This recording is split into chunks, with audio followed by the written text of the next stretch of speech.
presentarme, aunque seguro que mi fama me precede. Soy Manuel Godoy, el mismísimo valido del rey Carlos IV, y para que nadie nos oiga, también soy el amigo especial de su mujer, vamos, su amante. Sí, es verdad lo que dice mi amigo Godoy. A mí gobernar me daba una pereza y además el pueblo ni me soportaba. Entonces, para que no vaya a complicar más la cabeza, estamos en el año 1807 y por Francia, por allí, hay un tipo que se encarga de coleccionar países como si fueran cromo. ¿Tipo?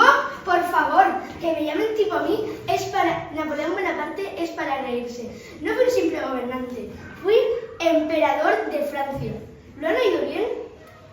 Emperador. Y sí, en este bendito año 1807 se me ocurrió la brillante idea de invadir Portugal. Pues no sé cómo vas a invadir Portugal, majestad, digo, emperador. Tendrás que pasar por España, ¿no? A menos que hayas encontrado un atajo submarino. Efectivamente, mi querido Carlos. Por eso necesito su amable permiso para pasear mis tropas por sus tierras. Vamos, un favor entre vecinos. Majestad, no le deje, esto huele a chamusquina, seguro que es una trampa de las suyas. Pasa, Napoleón, sin problemas, que aquí somos de barra libre. ¿Qué razón tienen algunos? Este rey es... bueno, digamos que es fácil de convencer. Aprovecharé el paso de mis tropas y, tasca, sorpresita, invadir algunas ciudades españolas. Así de paso, estiro las piernas. Por culpa de la visita de Napoleón, el pueblo se ha ido a ganar armas. Lo llamarán el motín de Aranjuez. Ahora no me queda otra que dimitir y dejar del trono a mi hijo Fernando VII. A mí me apodaron el deseado, fíjense, y de momento voy a gobernar de marzo a mayo de 1808, 2 mesecitos como vacaciones pagadas. Ay, que no, Napoleón me ha obligado a renunciar al trono y ha puesto a su hermano José Bonaparte como rey de España. Menudo chasco. Esto no puede ser verdad. Han coaccionado a nuestro deseado Fernando VII. El pueblo de Madrid no va a permitir esto. Nos rebelaremos contra este rey francés. Esto es una revolución a toda regla. ¿Te refieres a mí? ¿Te vas a rebelar contra mí? ¡Ja! Permítame que me ría un rato, qué gracioso. Sí, contra ti, ya lo verás. Tu hermano Napoleón y tú os vais a arrepentir de haber puesto un pie en España. Os vamos a marcar el vino. Al final va a ser verdad lo que dice este españolito. Hoy es 2 de mayo de 1808 y este pueblo no me quiere. ¿Será posible? Nos quieren echar a patadas. ¡Maldita sea! Han iniciado una guerra, la guerra de la independencia. Sí, rey intruso, sí. La guerra de la independencia. Rey intruso es el apodo cariñoso que tenemos puesto todos los españoles.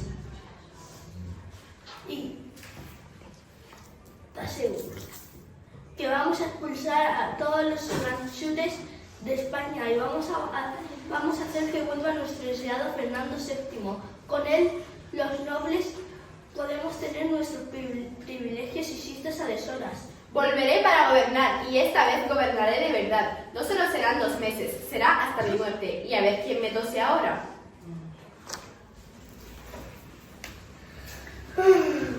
Sí, volverá a gobernar en 1814, 6 años después de que el maldito Napoleón le invitara a salir. Pero antes de que regresara, en 1810, la gente, con un dedo diferente, se reunió en Cádiz para redactar una constitución y la aprobaron 2 años después, en 1812. El nombre, la beba, como para que hablara con un festín. Nosotros, los liberales, éramos la idea de que el gobierno debería ser votado por los ciudadanos. La mayoría éramos intelectuales y burgueses, así que nuestra Constitución establece una serie de derechos que hay ahora.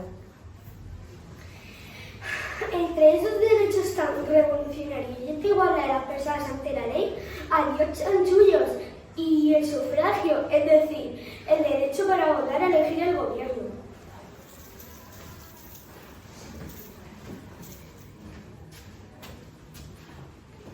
Bueno, estas tonterías se os van a acabar rapidito, porque ahora que ha vuelto Fernando VII, ahora que ha acabado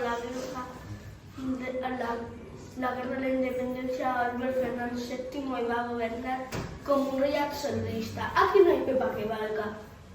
Y nos van a perseguir a todos que somos liberales. Claro, algunos tenían que hacer la maleta sin de España y otros dan sus relaciones militares para tomar el poder. Esto va a ser un no parar. Tuve 4 esposas, señores, 4. Y solo la última, María Cristina de Borbón, me dio una preciosa hija, Isabel. Menos mal, ya me veía sin descendencia. Nosotros los absolutistas estábamos muy contentos con este rey, pero durante su reinado perdimos casi todas las colonias en América, solo quedando Cuba y Puerto Rico, hasta 1897. Un desastre, vamos. Ahora tengo un pequeño problemilla. En España hay una ley que impide a las mujeres gobernar y como no tengo hijos varones, voy a tener que cambiar la ley para que pueda reinar mi hija Isabel. A ver cómo le explico esto al personal. ¿Pero qué dices? ¿Estás loco o qué? Tu hija no puede gobernar. Primero, porque es una mujer y segundo, porque tiene 13 años.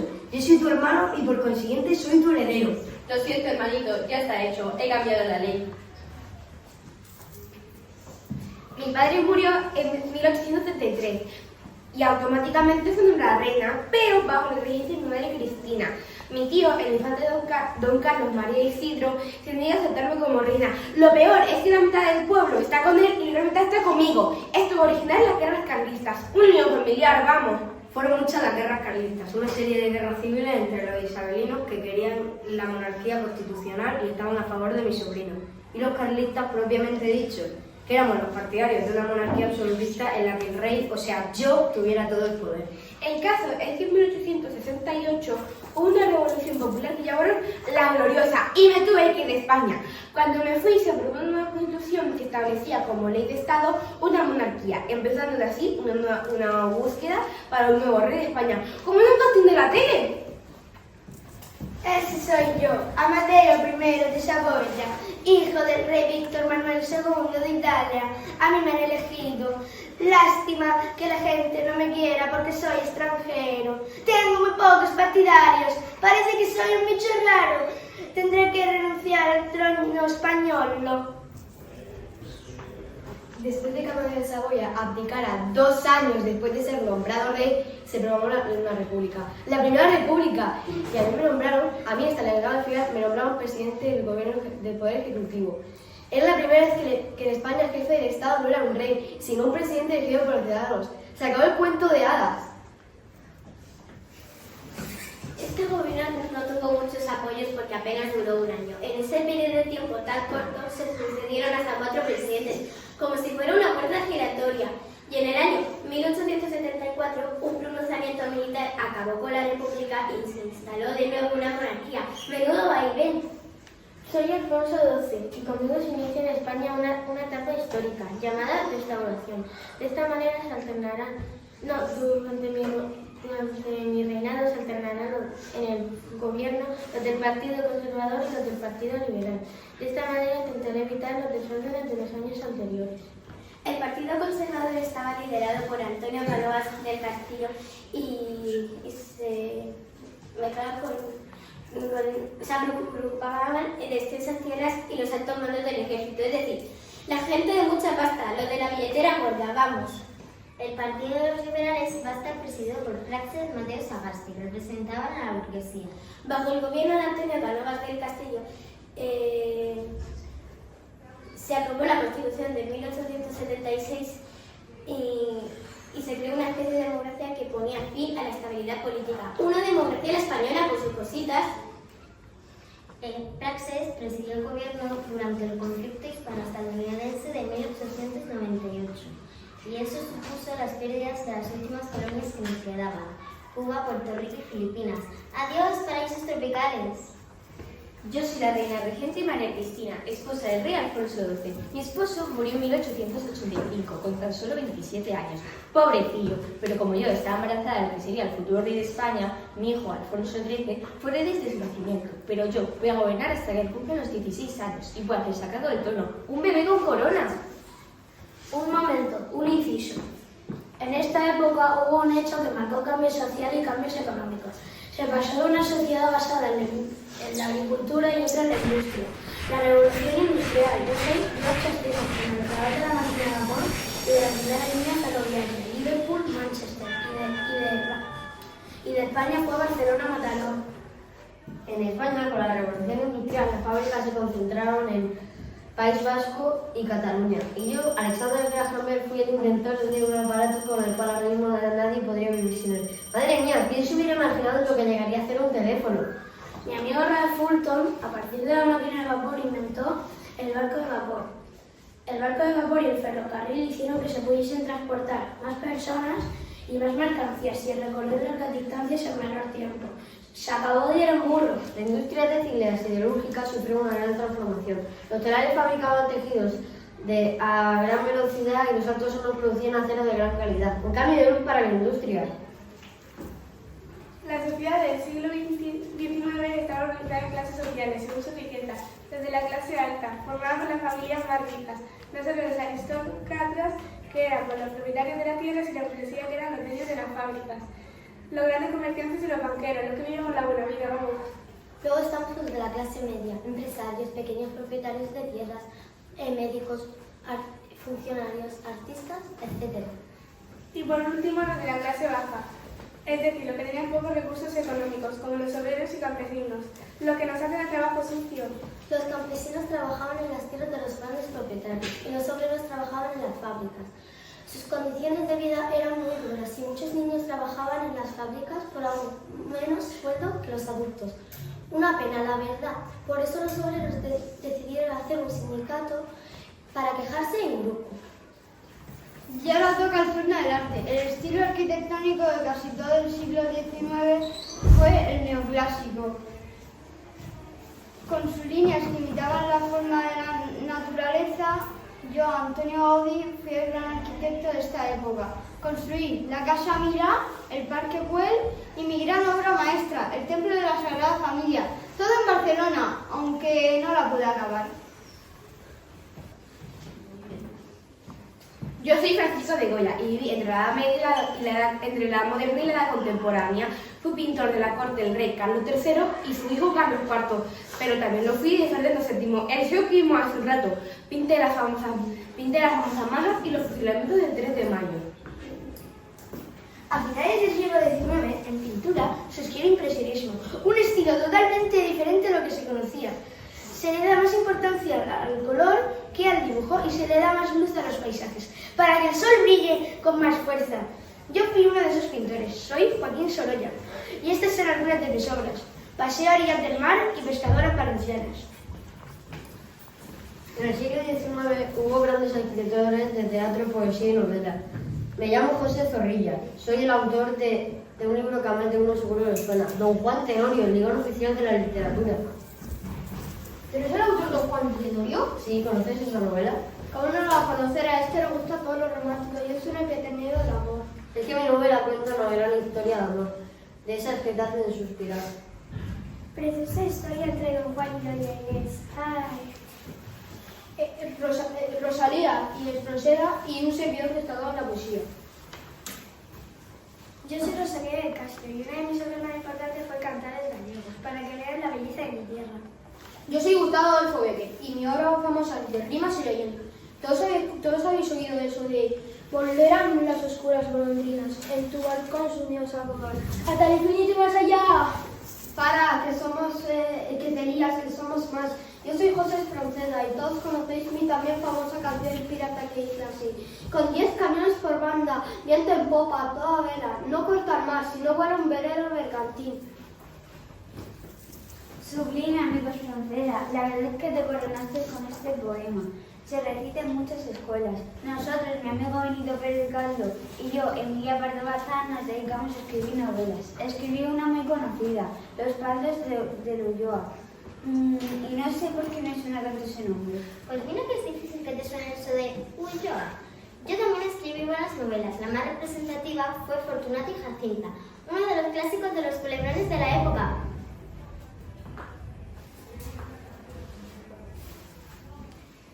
Los escritores de la generación del 98 nos dedicamos a escribir con pesimismo sobre la situación de España.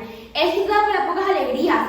Entre ellos destacamos Pío Baroja, Unamuno, Valle-Inclán y yo, Antonio Machado. Los descargamos en el 98 para servirles.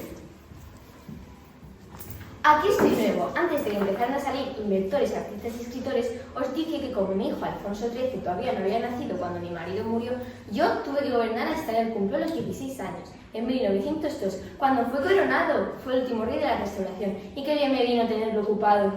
Gracias, madre, por haber gobernado en mi lugar. Durante mi reinado, España vivió graves conflictos sociales y políticos, como las huelgas, la guerra de Marruecos y el nacionalismo. Un aburrimiento, vamos. El nacionalismo era un problema en esa época. Yo creía que esto era cosa del siglo XXI, pero una novedad. Por desgracia, no, madre. Los gallegos, los vascos y los catalanes ya empezaron a dar el follón, reclamando la autonomía de sus territorios. Un dolor de cabeza. En 1909, el sistema de restauración sufrió una serie de crisis que contribuyeron a su destrucción. La Semana Trágica, la Huelga General de 1917 y el desastre anual. ¡Todo de golpe! Nosotros no queríamos ir a la guerra de Marruecos. Éramos los obreros y campesinos que tuvimos que ir a esa guerra porque los de las clases altas pagaron mucho dinero para evitar que los mandaran. Así es la vida. Y por eso, en 1909 se produjeron muchas revueltas en toda Cataluña. Normal. En 1917 los sindicatos convocaron una huelga general para protestar por la subida de precios y en las malas condiciones en las que vivían los obreros. Se acabó el tragar. El gobierno utilizó al ejército para frenarla y logró fracasarla, pero desde entonces el movimiento obrero fue cada vez más importante. Como España todavía controlaba algunos territorios del norte de África, en Marruecos empezaron a ponerse bajo el control español. Y por eso, en 1921, los rebeldes marroquíes derrotaron al ejército español en Anual, donde murieron 10.000 soldados españoles, una carnicería. Después del desastre anual, para establecer el orden en la población, el general Miguel Primo de Rivera dio un golpe de Estado en 1923. Ese soy yo. El rey apoyó que yo asumiera todos los poderes de Estado y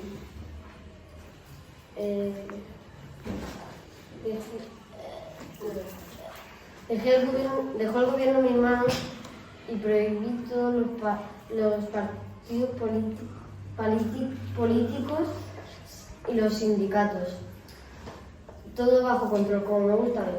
Con Primo de Rivera logramos la victoria en la guerra de Marruecos, pero la población estaba contenta. Y por eso en 1930 Alfonso XIII le retiró su apoyo y Primo de Rivera le presentó su dimisión. Se acabó lo que se daba. Cuando se fue Primo de Rivera, formó un nuevo gobierno, restauró la Constitución y se convocaron elecciones. Lo malo es que ganaron los partidos políticos republicanos. Por eso tuve que renunciar al trono y dejé España camino del exilio. El 14 de abril de 1931, después de que Alfonso XIII abandonara España, se proclamó la Segunda República y me nombraron presidente. Soy Niceta Alcalá Zamora y goberné entre 1931 y 1936. 5 añitos intensos.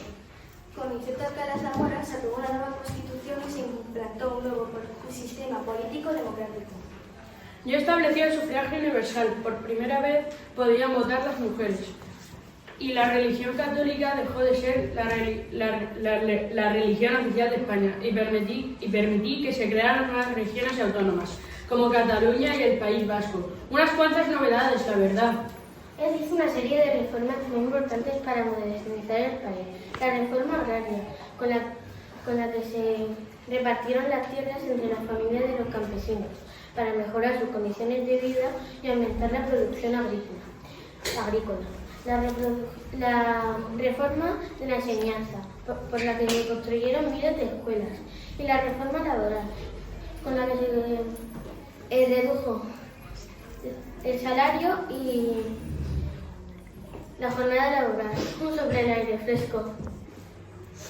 Por desgracia, muchas de estas medidas no fueron aceptadas por una parte de la población y la situación se hizo cada vez más inestable. No se puede contentar a todo el mundo.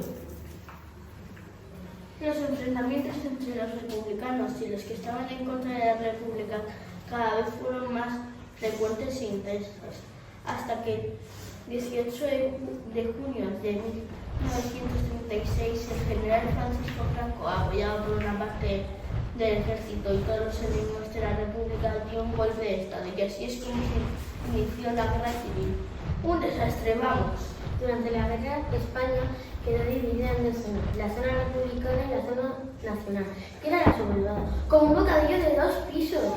La zona republicana apoyaba al gobierno Felicito Alcalá Zamora, que era el legítimo, y la zona sublevada o nacional apoyaba a los partidarios del golpe de Estado de Francisco Franco. Una guerra entre hermanos. Después de casi 3 años de guerra, las tropas del general Franco, apoyadas por las tropas de la Alemania nazi, terminaron venciendo a los del gobierno republicano y ocuparon todo el territorio español, con ayuda extranjera, por supuesto. Y el 1 de abril de 1939 se dio por concluida la guerra con la derrota de la República. La Guerra Civil Española fue un tiempo de sufrimiento en el que se combinaron el hambre y las epidemias, el miedo y la destrucción. La escasez de alimentos hizo que las autoridades limitaran el consumo de productos básicos, pan, aceite, azúcar, etc., una cantidad mínima por persona, a racionar hasta las migas. El temor a los combates y los bombardeos llevó a muchos ciudadanos a abandonar sus hogares y huir del país buscando protección.